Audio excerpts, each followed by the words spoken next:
Mais quand tu as entendu parler de ce hantavirus, qu'est-ce que tu t'es dit? Alors, j'ai ri déjà, j'ai commencé à rire. Et puis, je me suis intéressé au truc et puis j'ai revu les mêmes erreurs de communication qu'à l'époque du virus. Donc, tu sais, tu vois des mecs habillés en cosmonautes, etc. Donc, pour bien nous faire peur, c'est un peu comme à l'époque quand les Chinois filmaient leurs vidéos bidons. Et juste à côté, tu as des gens qui ont rien, tu vois, donc, quand ils sont intervenus sur le bateau. Donc, tu avais les mecs en cosmonaute. Et puis derrière, tu avais des flics qui étaient à la cool, en t-shirt, pas de masque, pas de gants, pas de machin. Voilà, donc ça pue la mise en scène. Et le problème, c'est qu'ils ont toujours pas compris comment faire une communication globale. Donc moi qui viens de la pub, je veux bien leur donner 2-3 petits conseils parce que leur truc là, il est pas cohérent. Voilà. Merci à toi, cher Vincent. Carlo, toi qui as créé Réaction 19, qui a été en pointe dans la lutte contre ces fameuses mesures sanitaires, tu te dis là, c'est le retour du Covid-2, si je puis dire? Alors, nous ne sommes pas des médecins, nous ne sommes pas des pharmaciens, nous ne sommes pas des scientifiques. Nous ne devons pas faire comme l'a dit Claude Malhuret, celui qui s'érige en quelques jours chercheur en ARN messager, mais qui ne sait pas la place de sa vésicule biliaire à l'intérieur de son corps. Donc évitons de tomber dans cette panade qui peut être extrêmement dangereuse. Le problème de l'antivirus, c'est un problème sérieux. Vous le prenez du mauvais bout de la ficelle. C'est un problème sérieux qui nous amène à réfléchir de manière vraiment approfondie. Je sens la connerie arriver, je te jure. Je sentais la connerie arriver. Je voulais pour une fois vraiment Non, être dans la doxa au service. Je te jure. Non, mais pas vous. Putain, On a qu'est-ce failli qu'il Je nous cherchais à prépare, moi. Carlo. Je voulais qu'on quand on plaide quelque chose qu'on ne croit pas et que tout tente. Mais là, je peux pas. Tu peux la Là, refaire. Action. Non, mais alors, En tout cas, on aura. bravo parce que Bah, talent écoutez, je d'acteur, vous remercie beaucoup. 20 sur 20. Non, Bravo, moi je voulais bravo. vous donner une nouvelle qui est très importante. C'est que le virus et les bactéries qui provoquent la maladie la plus importante qui touche depuis des années la France, et notamment lorsque nous étions en train de regarder le Covid, je le rappelle à tout le monde, c'est la diarrhée aiguë. La diarrhée aiguë, dernier bulletin Sentinelle, et c'est très sérieux ça. En effet, parfois, quand vous marchez dans la rue ou vous prenez le métro, vous sentez ces odeurs et vous êtes conscient que la diarrhée, c'est la maladie principale. En effet, 42 cas sur 100 000 habitants, c'est encore aujourd'hui le chiffre très important qui dépasse, par exemple, les cas de Covid qui sont encore répertoriés aujourd'hui, les cas d'IRA en général, c'est-à-dire l'infection respiratoire aiguë, on est 50 cas, donc il y a 10 cas de plus, mais tous les IRA, c'est que toutes les infections aiguës sont supérieures. La varicelle, nous avons 12 cas pour 100 000 habitants, et aujourd'hui, l'antivirus pour le réseau Sentinelle n'est pas encore répertorié. Donc, à l'état actuel des choses, pour le réseau Sentinelle, qui est le premier réseau de base pour la détermination de l'existence d'une épidémie ou d'une pandémie, parce que il faut être précis sur le mot. Aujourd'hui, on ne peut pas parler de épidémie ou de pandémie. Peut-être de pandémie. De pandémie, c'est sûr. Un demi. Je rappellerai simplement que l'épidémie, il s'agit d'un nombre de cas importants à l'intérieur d'un même pays, de la même population, et qu'une pandémie, c'est quand il y a une pluralité de cas qui touchent avec une évolution exponentielle. C'est la clé de voûte pour déterminer la pandémie. Il faut qu'il y ait plusieurs pays, plusieurs États qui sont touchés, ou plusieurs parties de population du monde. Alors, si je peux me permettre de te couper, mon cher Carlo, je crois que l'OMS avait quand même un peu modifié sa définition de la pandémie pour que ça rentre dans les cases au moment du Covid. En réalité, Donc, aujourd'hui... peut-être qu'ils ont encore baissé leurs standards, je ne sais pas. Il n'y a pas... En réalité, le standard numérique n'existe pas. Ce n'est pas un critère qui est admissible. Aujourd'hui, ce que nous avons un système qui a été remis en état à l'OMS par le nouveau règlement sanitaire international, qui a été retouché en 2025, avec une modification substantielle de la position de chaque État par rapport à ce qui est la soumission des États au choix entrepris. C'est-à-dire l'OMS, quand il va dicter une situation, et d'ailleurs, j'attire votre attention sur le fait que l'antivirus est exploité actuellement, pas trop par les autorités françaises, même si on va en discuter, il est exploité surtout par l'OMS. D'ailleurs, c'est le directeur lui-même qui s'est déplacé, qui est allé à l'accueil, donc pour bien montrer c'est un travail de communication publique. Pourquoi? Parce que d'abord, j'appellerai tout le monde qu'il y a une augmentation de 20% du budget. Entre 2026 et 2027, 20% du budget de l'OMS est augmenté avec une augmentation des donations privées et notamment de l'apport de Bill Gates. Absolument. Et ça, c'est un point très important parce que tout le monde pense à l'OMS comme une organisation internationale rattachée à l'ONU. C'est faux. C'est une organisation semi-privée et paranationale. C'est-à-dire qu'en réalité, c'est pour cette raison que les dénonciations ont été faites jadis sur toutes les interactions entre les différents organismes qui sont corollaires à l'OMS et notamment Gavi, qui avait été dénoncé par Chloé Fréméry d'une manière très forte, dans lequel on voyait très bien qu'il y avait une dialectique portant nécessairement à la vaccination. Et là, il y a un point, je terminerai, je donne la parole, c'est une émission très importante qui doit permettre aux gens de s'éclairer, et pas simplement avec la présence ici de notre plus grand complotiste, auquel nous avons fait les honneurs tout à l'heure lors de notre arrivée, mais je rappellerai un point très important. En l'état actuel des choses, nous sommes dans la même situation du Covid, du SARS-CoV-2. Pourquoi? Parce qu'il n'y a pas de vaccin. Et je vous rappelle que lorsque le SARS-CoV-2... Non mais je le dis cela parce que c'est très important. Parce que là, actuellement, je rappellerai que l'antivirus a été découvert, et ça vient du Cambodge, de la guerre de Corée, en 1950-53. Plusieurs milliers de soldats avaient subi une fièvre hémorragique, et c'est là pourquoi on parle de Hanta. Hanta, c'est le nom de la rivière sur laquelle, effectivement, ils avaient été touchés, ces soldats. Et ça, c'est un point très important. À l'état actuel des choses, il y a seulement un vaccin dont l'efficacité... Je parle de questions scientifiques, sans porter de jugement. Les effets sont entre 20 et 30%. C'est pour ça qu'il n'est pas considéré comme un vaccin. Mais c'est une tentative qui a été faite au niveau de la Corée pour mettre en place un vaccin. Il n'y a pas Moderna qui travaillait sur un vaccin en 2023 ? Ils ont commencé, mais en réalité, ça reste toujours. Parce qu'aujourd'hui, quel est le point fondamental? C'est que le système, c'est le Global Health. C'est-à-dire qu'on travaille, les parties de l'OMS vétérinaire animal et l'OMS des personnes travaillent ensemble pour tenter de faire une approche unitaire. Donc c'est pour cette raison que les dernières années, il y a un travail énorme qui est fait par toutes les industries pharmaceutiques de travailler sur les problèmes de zoonose, de transmission par des animaux, et c'est plus le cas. Puis on reviendra parce que la chose on est très proche de ce qui s'est passé avec le Covid, et nous verrons bien que c'est une histoire. Est-ce que c'est du déjà vu? Est-ce que c'est bis repetita? Merci à toi, cher Carlo. Bah oui, est-ce que c'est du déjà vu? Enfin, moi, j'ai l'impression que, sur ce que j'ai regardé ce week-end, qu'on remet en place, chère Stéphanie, la même communication qu'en mars 2020. Déjà 6 ans. Absolument. Déjà 6 ans. 6 ans, et ça revient, et on prend les mêmes, et on recommence. Alors moi... ton masque. Et il est vraiment d'époque. Vraiment d'époque. C'est ça que tu portais avant? J'ai porté, alors pas au début, mais quand j'en ai eu marre et que j'ai compris la supercherie, j'ai créé ça et je rentrais dans le métro ou dans les transports en commun avec ça. Et donc, il y a longtemps que je n'avais pas respiré avec ça, mais je trouve ça, en fait, c'est d'une maltraitance totale. C'est de l'ingénierie sociale. On se retrouve avec la même, la même novlangue. Je peux l'enlever? Bah oui, mais c'est pas. Tu n'es pas contagieux? Non, je suis pas. Moi, j'ai peur. Il n'y a pas de cas contact. Hein. Il n'y a pas de contact. Alors, on se retrouve avec les mêmes termes de la novlangue, le cluster, donc le foyer de contamination, les cas contacts, la quarantaine, l'isolement, bientôt le confinement, les vaccins qui sont en préparation, mais qui ne sont pas complètement prêts. Voilà. Alors, c'est pas très innovant. Ils ont ressorti les mêmes du placard, les mêmes médecins de plateau, hein, des faux médecins, pardon, mais voilà. Et y a juste, j'ai entendu quelque chose de nouveau dans la bouche de Karine Lacon. Je me suis dit, tiens, elle a essayé d'innover. Sur RMC, elle parlait de chambres à pression négative. Qu'est-ce que c'est? Je trouve que c'est beau. Eh bien, ce sont des pièces comme ça, totalement désinfectées. Ça ressemble à des bulles d'asepsie. Voilà, pour les passagers malades. Et ces chambres sont trouvables dans des établissements sanitaires de référence, oui, pour prendre en charge des personnes malades qui viennent notamment de pays étrangers, voilà, et qu'il faut absolument isoler des personnes potentiellement contaminantes avec des germes résistants. Voilà, et tout ce langage revient de manière puissante. Je ne sais pas si ça va fonctionner sur les populations. C'est un ballon sonde, à mon avis, et c'est un test formidable. Formidable pour apprendre des choses sur nos congénères.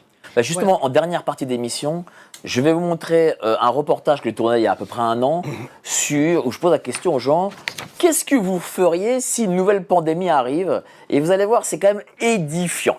Voilà. Je vous le dis, c'est la surprise pour tout à l'heure. Qu'est-ce que t'en penses, toi, cher Charbel? Tu vas porter des masques comme ça, là? Tu vas te mettre des FFP2? Tu vas mettre des gants? J'ai pris des 135 € d'amende pour éviter toutes ces conneries et je recommencerai sans problème. Non, moi, en fait, si tu veux, quand j'ai vu la nouvelle, je me suis dit, on va pas réagir tout de suite, on va attendre, observer. Alors, il n'a pas fallu longtemps d'observation, si tu veux, un grand moment d'observation pour s'apercevoir que c'est effectivement, comme tu dis, c'est du copier-coller par rapport à ce qui se passait avant. Sauf que là, le démontage du narratif est arrivé très tôt.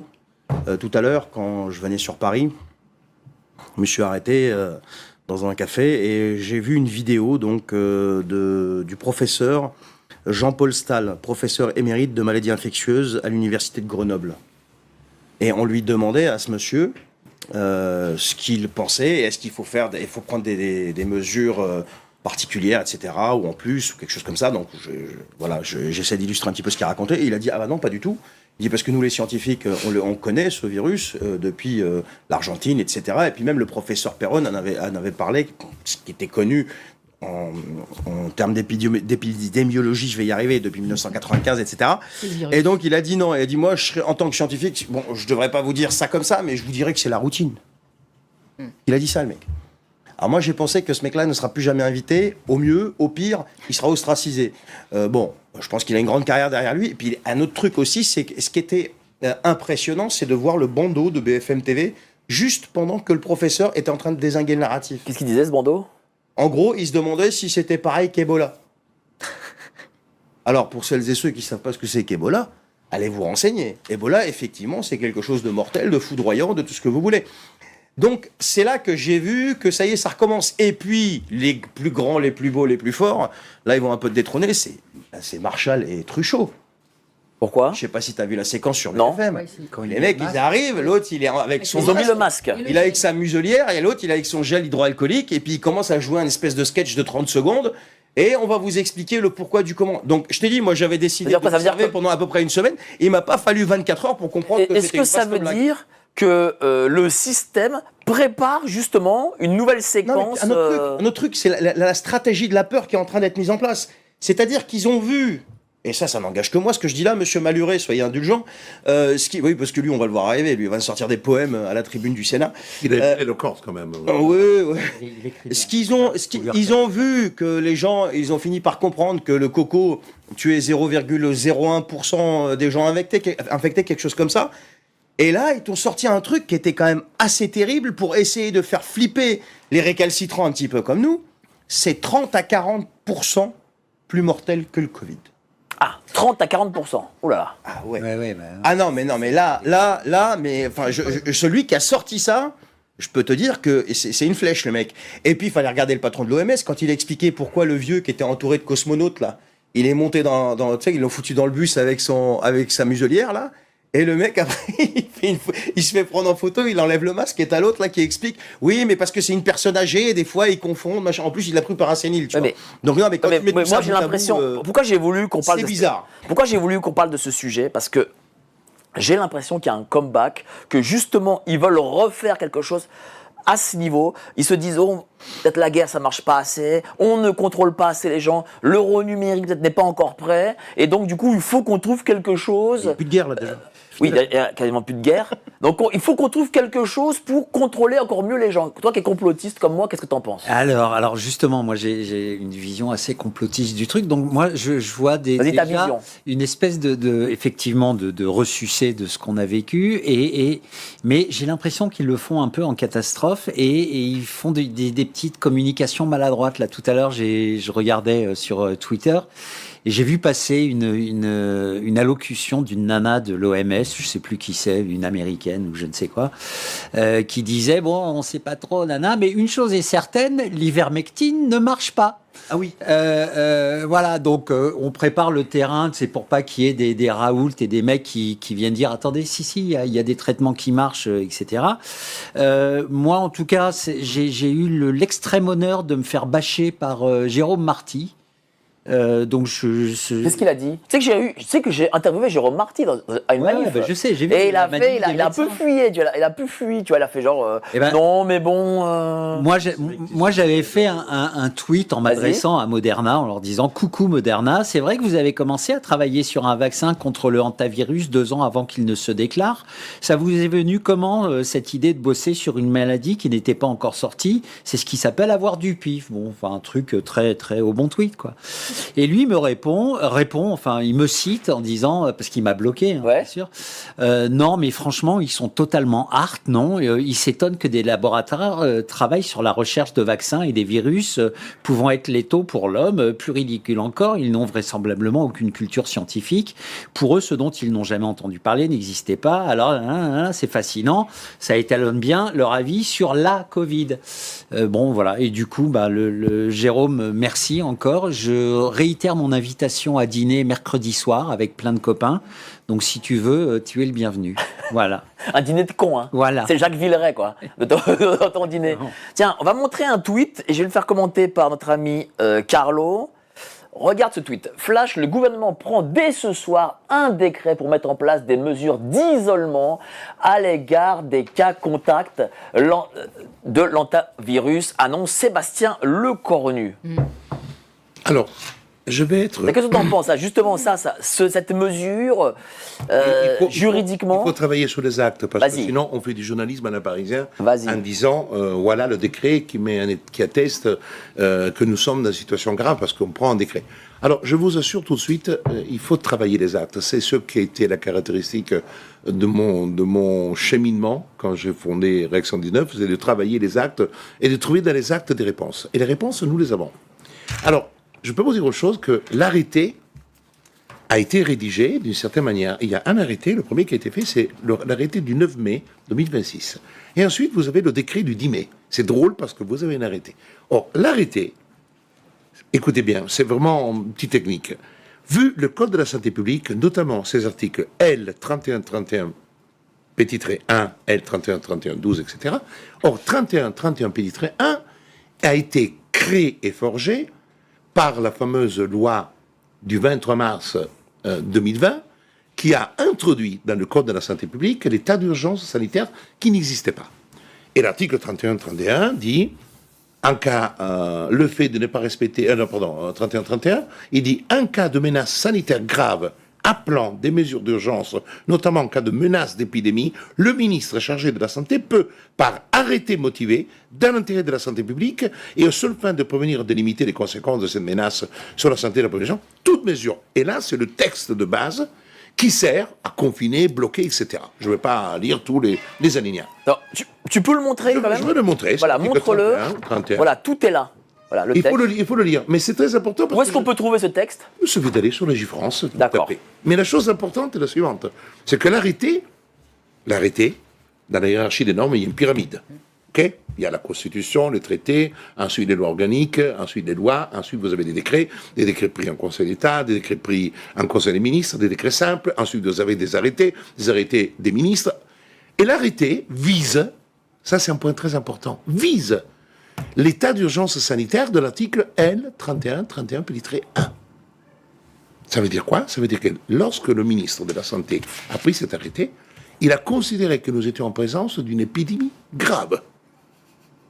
Ça, personne, pour ça que des missions comme les vôtres sont très importantes. Et maintenant, je vous donne la cerise sur le gâteau. Le décret, pris le lendemain, le 10, qui abroge l'arrêté, ne vise absolument pas l'article L3131 petit trait 1. Ça veut dire qu'il n'existe aucune épidémie. Et en réalité, ce décret est totalement illégal parce que déconnecté, il ne peut pas décider de bloquer les personnes pendant 40 jours ou de isoler si tu ne vises pas les textes qui sont supérieurs sur lesquels tu peux t'accrocher. Et là, vous n'avez aucun visa.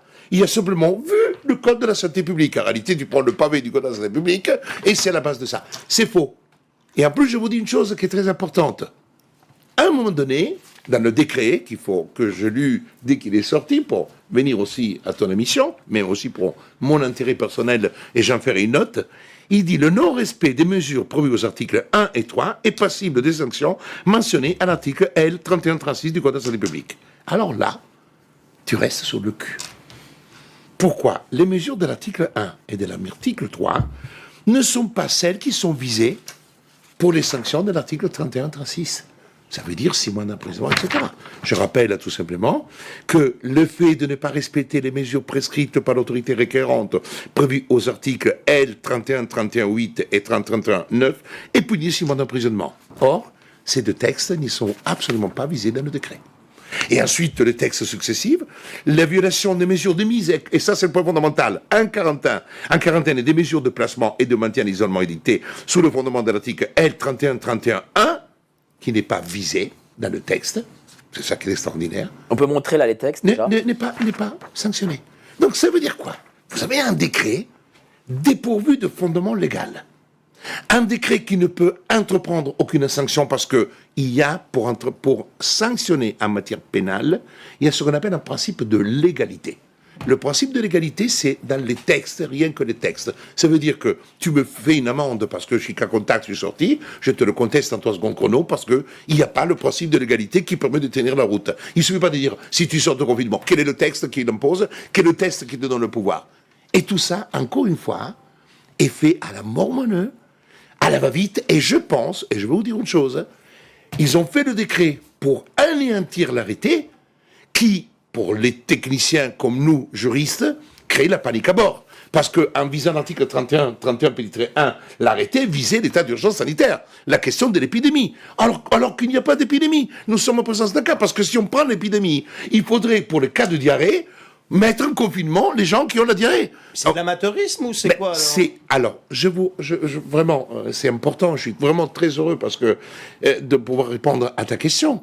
Ce n'est pas de l'amateurisme, c'est que en réalité, la parole publique, entendue politique, etc., devance le droit, et du fait qu'il y a quand même quelques juristes, ils ont paniqué à bord en disant « Oh putain, avec l'arrêté, on a foutu merde », donc ils ont fait un décret pour anéantir le décret, et pas un arrêté contre un arrêté parce que c'est là qu'une but, alors que là, dans la hiérarchie des normes, un décret peut annuler un arrêté, et ce qui était fait là, pour établir une sorte de vérité juridique, mais qui sert simplement à utiliser la loi au sens large du terme, là ça s'appelle un règlement, pour faire voir que l'État s'occupe. Et en réalité, mon opinion complotiste est la suivante. C'est qu'avec le Covid, ils ont perdu la confiance des gens, parce que le Covid et la vaccination a été une catastrophe, mis à part les médecins comme Marty et les autres qui tentent de s'accrocher aux vitres. Aujourd'hui, on a les effets secondaires, on sait que le vaccin a tué, on sait que le Covid a été d'une mortalité létale infinitésimale, etc. Et là, ils veulent faire voir qui prennent à bras-le-corps les choses pour dire, voyez, il n'y aura pas d'épidémie. Mais ça sert à dire, voyez, comme nous avons été efficaces. Pourquoi? Parce que vous n'avez peut-être pas lu, mais je vous conseille, un des critères qui a fait que toutes les discussions et toutes les réunions qui ont été faites au niveau des ministères et le ministère de la Santé avec les organisations, c'est le manque de confiance. Et le fait que le peuple n'a plus confiance, d'ailleurs c'est l'échec de la vaccination, c'est le manque de confiance. Donc automatiquement, il faut que l'État rétablisse la confiance et l'opération antivirus, qui est une opération magnifique. Pourquoi? Parce qu'antivirus, il n'a absolument pas l'état à 30-40%. Pourquoi? Il y a différents ANTA. Et l'ANTA le plus dangereux sont effectivement, comme par hasard, en Argentine. Or, l'Argentine, il faut la merder un tout petit peu parce que l'Argentine, elle suit les États-Unis, qui sont sortis, je vous le rappelle, de l'OMS. Et du fait que l'Argentine de Milei veut sortir aussi, automatiquement, ils sont quoi? On va t'emmerder. Et je vous rappelle aussi que l'Argentine était le pays qui avait rendu le premier rapport, qui mettait en exergue que la reine messager et la vaccination Pfizer allaient même dans les coucougnettes et qui empêchait aux hommes de procréer. Et ce rapport a été enlevé, détruit. Moi, je l'avais imprimé et il fait 450 pages. Donc, pour vous dire que le complotisme peut être vu aussi de l'autre manière. Parce que si eux ils veulent poursuivre avec la vaccination, en dehors des vaccinations légales, celles pour les enfants dont j'espère qu'on en discutera un jour, ils sont obligés de reconstituer. Et là, ils vont dire, voyez, avec les mesures que nous avons prises, nous avons endigué l'antivirus, excuse-moi, je termine, Vas-y. qui est une infection. Quand on a, excusez-moi, les urines dans les rivières en Corse, c'est d'un antivirus. Mais seulement, c'est de l'antivirus dilué, parce qu'effectivement, celui qui est monté en Europe, etc., est un antivirus qui a perdu de sa puissance. Et il y en a un seul, comme par hasard le plus mortel, c'est celui qui est d'Argentine, et c'est pour cette raison que tu as les cons qui vont dire, mais autre chose. Et Vas-y, 5 je secondes. termine. L'État lui-même, qui l'écrit vous prenez la reste, moi, je fais que de l'officiel. Hein. Il écrit noir sur blanc que la transmission ne se fait pas par en discutant. Ouais. Il faut qu'il y ait des excréments, il y a des choses un tout fort. C'est ce qu'il disait le professeur. Mais bien sûr, donc c'est pour cette raison qu'elle a aussi tous les scaphandrés et toutes ces conneries-là. Ça fait partie d'une mise en scène où il faut faire croire qu'il y a peut-être le risque d'épidémie. Mais c'est édifiant. Merci à toi, cher Carlo. C'est édifiant ce que vient de dire Carlo. Ah oui, c'est édifiant, c'est peut-être une opération d'enfumage, un mensonge dans le mensonge pour essayer de réhabiliter la vaccination et le rôle de l'État, protecteur. Parce que du fait qu'aujourd'hui, nous avons remis en cause tout ça à travers tout ce qui se passe, et on a vu, et on le sait, aujourd'hui, la question, je rappellerai tout simplement que contrairement à ce qui était raconté, le nombre de personnes vaccinées, sans compter les faux vaccins et tout le reste, c'est autour de 30% en France. C'est un niveau, ce n'est pas 10%, 15%. Ce sont 30% de personnes qui n'ont pas fait. Et aujourd'hui, vous demandez aux gens qui ont fait la vaccination. J'ai rencontré une personne aujourd'hui qui m'a dit, vacciné 2 fois, j'ai eu le Covid 8 fois. Je vous le jure. Je demande de la tester. On a le cas de notre ami Machin, la femme de Marc, etc. etc. Michel Russo, c'est sa fille. Les associations de victimes, elles sont assez nombreuses. Oui, mais le problème qui se pose, excusez-moi, c'est qu'on a ces associations de victimes et c'est collectif. Le problème, c'est que nous avons Marc Doyer qui se bat pour Morissette. Oui. Nous avons quelqu'un qui fait sa procédure individuelle contre la machine de guerre. Moi, j'ai été dans une procédure avec les avocats de Pfizer. C'est une armada. Oui. Ils sont puissants. Ils peuvent jouer, ils ont tout l'argent pour payer tous les avocats les plus puissants de France. Alors que quand tu prends un Marc Doyer seul pour Morissette, mais les collectifs. Je prends le collectif Ouais Mon Cycle que j'avais invité, etc., où il y a 500 ou 600 femmes qui sont inscrites dans ce collectif, qui ont eu des règlements menstruels, qui ont eu des choses gravissimes, des pertes. Ils sont où les actions? Aucune action n'était entreprise. Ah bon? Non, aucune action. Aujourd'hui, il n'existe pas. Moi, en dehors un peu de mon rôle, j'ai voulu mettre en place une action. J'ai eu 50 dossiers. À la fin, il y a 5 dossiers. J'ai dit non, je ne ferai pas. C'est déjà quelque chose que je voulais faire. Aller voir les collectifs, mais les collectifs ne font pas d'action. Je dis, moi, je ne fais pas une action pour 5 personnes. Parce que pour 5 personnes, je suis ridicule. Si vous voulez que les choses soient faites d'une manière convenable, il faut qu'il y ait des centaines de personnes qui ont eu des effets secondaires, du plus petit au plus grave, qui se réunissent. Mais ces collectifs, je ne sais pas à quoi ils jouent. Je ne sais pas si pour faire leur petite sous-soupe, récolter de l'argent et ensuite faire des dîners ou faire des réunions psychiatriques ou psychologiques, mais pas d'action. Et si vous ne faites pas d'action, on n'aura pas. On n'aura pas. Et des actions individuelles. Mais des actions individuelles, oui, mais les actions individuelles n'aboutiront pas. Il y en a qui portent plainte, il y en a qui ont pris un avocat. Mais est-ce que c'est au nom du collectif ou pas? Non, c'est pas collectif. Il n'y a pas d'action collective. Mais comment ça se fait? Est-ce que vous savez pourquoi il n'y a pas d'action collective? Moi, je connais Où est mon cycle. Moi, je les connais, m'ont l'air sérieuses. Donc, je ne comprends pas. J'apprends que justement, il n'y a pas d'action. Il n'y a pas d'action qui a été entreprise. Mais comment on peut l'expliquer? On peut l'expliquer. En réalité, il y a 3 choses, selon moi, qui sont extrêmement importantes. Là aussi, nous avons un morcellement monstrueux. Parce que d'abord, on a des effets. Le but, c'est pas de critiquer les OM Cycle, pas du tout, je ne critique pas. Qui ont fait quand même leur travail. Mais je l'ai invité, mais moi je dis, je ne parle pas de Carlo Brusa en tant qu'avocat, je parle d'un spectateur qui dit, moi je ne traite pas, moi je me suis battu pour que les gens ne se vaccinent pas. Mais donc, où les effets secondaires, et beaucoup d'adhérents sont dévaccinés dans Réaction 19. Mais mon rôle, c'est pas d'aller faire des procès en tant qu'avocat, oui. Mais aujourd'hui, aller en tant qu'avocat pour 5 personnes, quand on dit qu'il y a des milliers, quand tu prends Alexandre Yoncode, dans son livre, elle parle de 122 000 cas. Mais beaucoup ont fait leur demande d'indemnisation qui n'aboutit pas. Hein, l'ONIAM, n'oublions que c'est une machine à détruire et pas une machine à répondre. Donc tout est comme ça. Mais moi, je n'arrive pas à comprendre pourquoi ce retour-là de cette fameuse pandémie. Pourquoi est-ce que le système prépare quelque chose? Vous, d'abord à toi et après... Moi, je suis assez d'accord avec Carlo. Ça peut être une machine pour blanchir ce qui s'est passé pendant le Covid et pour essayer de Tous les ratés. réinstaurer absolument une de faire confiance. oublier tout ça, peut-être? Faire oublier tout ça. Donc là, ça passe par la première étape de la peur, voilà, avec les mêmes acteurs. Stéphanie Rist, ministre de la Santé, était membre du conseil scientifique, entre guillemets, du Covid.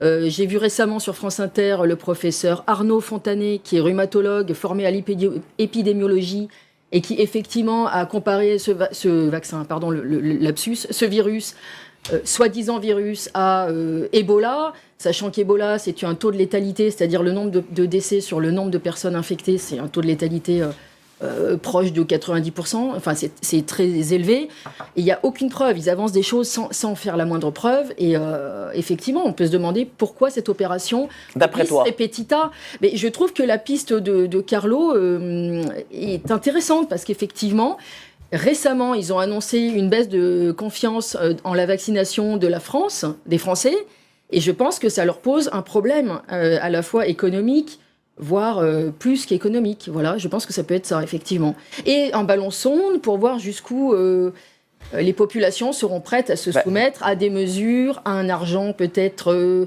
un argent numérique, à un crédit social européen, etc. C'est un ballon sonde, c'est un baromètre. Merci à toi. Cher Charbel, moi on a l'impression que dorénavant tout est séquencé. La guerre, la séquence de la guerre, séquence, je sais pas moi, carburant, séquence insécurité, émeute, j'en sais rien, ou budget. Et là j'ai l'impression qu'on va rentrer dans quelque chose de nouveau, nouvelle séquence encore.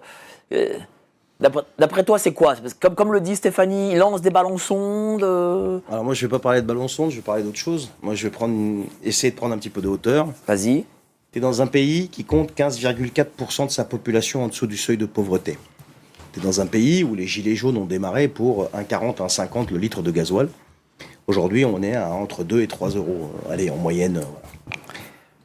Tu es dans un pays où tu as un président de la République qui a une popularité qui est en dessous de ras des pâquerettes. Et quand la maison brûle chez lui, il trouve le moyen toujours d'être en visite à l'étranger. Tu es dans un pays où la plupart des gens aujourd'hui de la classe moyenne, le 5, le 10, le 15 du mois, c'est déjà chez eux la fin du mois. On est dans un pays qui a, en fait, si tu veux, un système, une société qui a un magma sous les pieds, là. Qui a un magma sous les pieds. Et il y a 2027 qui approche. Je ne sais pas si vous avez remarqué que les affaires judiciaires commencent à sortir pour 2027. On nous a sorti Jordan Bardella, on essaye un petit peu de titiller peut-être l'affaire que Mélenchon avec l'histoire des assistants parlementaires, je sais pas, ça va peut-être ressortir. On nous a sorti une espèce de vieille affaire pourrie, là, Édouard Philippe, pour montrer qu'il est injusticiable comme les autres, en se foutant bien de notre gueule. Et à côté de ça, si tu veux, le pouvoir aujourd'hui, je pense qu'il est en perte de vitesse. Alors il y a peut-être aussi pour crédibiliser leur gestion de la crise du Covid, mais moi je pense qu'il n'y a pas que ça. Je pense que à Hormuz, là, ça continue et ça va de pire en pire. Je ne sais pas si les gens ils sont au courant, mais BFM n'en parle pas beaucoup. Dis-nous. Mais c'est en train de péter entre les Américains et les Iraniens. Il y a eu des bombardements il y a 2 jours. Enfin, la guerre continue. Et là, aujourd'hui, au moment où je vous parle, Trump exige une capitulation de l'Iran. Il a même dit tout à l'heure, quand j'étais en bagnole, j'ai reçu l'alerte, mais bien sûr sur les médias arabes, pas sur les médias français, parce qu'il faut parler d'antivirus. Donc on nous explique que Trump, il sait et il exige et il sait que l'Iran va capituler. L'Iran, il est hors de question de capituler. Hier, un des porte-parole de la sécurité nationale en Iran, il a expliqué que maintenant la blague était terminée et que de toute façon, au moindre navire iranien qui sera bombardé ou sur lequel on va tirer, donc ça va répliquer contre les navires et les bases américaines. Donc tout ça, ça continue. Tout ça, ça continue. Et aussi, l'Iran a menacé la France et a menacé l'Angleterre. L'Iran a menacé la France. Mais regardez, tiens, il y a 2 semaines, 3 semaines de ça, je ne sais plus qui m'a dit, oui, Macron réagit bien sur l'Iran, il refuse d'aller. Non, rien du tout. J'ai pas dit que c'était toi. J'ai dit que quelqu'un m'avait dit ça. Et il refuse d'aller en Iran, d'envoyer le Charles de Gaulle, machin. Résultat, il va le faire. Et dès que l'Iran a menacé Paris, Macron a expliqué. Ah mais attendez, moi j'ai rien fait. J'ai juste passé le détroit de Bab el-Mandeb. Je suis juste dans le golfe d'Aden en fait. Tu vois, non, mais vous inquiétez pas, madame, monsieur Iran, ne me tapez surtout pas dessus, parce que j'ai que le Charles de Gaulle et j'ai mes militaires, et vu que ma popularité a des pâquerettes, je vais me faire déglinguer chez moi. Donc quand je vous dis tout ça, c'est pas pour reparler de l'Iran. Vas-y. Mais quoi de mieux que de vous balancer cette histoire. Du moins, je dis pas qu'elle est pas vraie. Oui, mais ça c'est mondial, mais ça c'est pas que français. Non, je te parle de ce qui se passe en France, du narratif français, je parle pas D'accord. mondial. Pour toi, c'est diversion. Quoi de mieux que d'amplifier, je veux pas dire balancer, mais amplifier ce système pour détourner l'attention. Mais c'est toujours comme ça avec la Macronie, ça fait 9 ans qu'on les pratique. À chaque crise, eh bien, ils s'en servent, ils la déforment, ils l'amplifient pour justement cacher leur échec. Et à chaque fois, je termine, ils ont le don de faire passer un échec pour un succès. Et ils balancent tous les toutous médiatiques mainstream pour le faire gober à la population. Merci.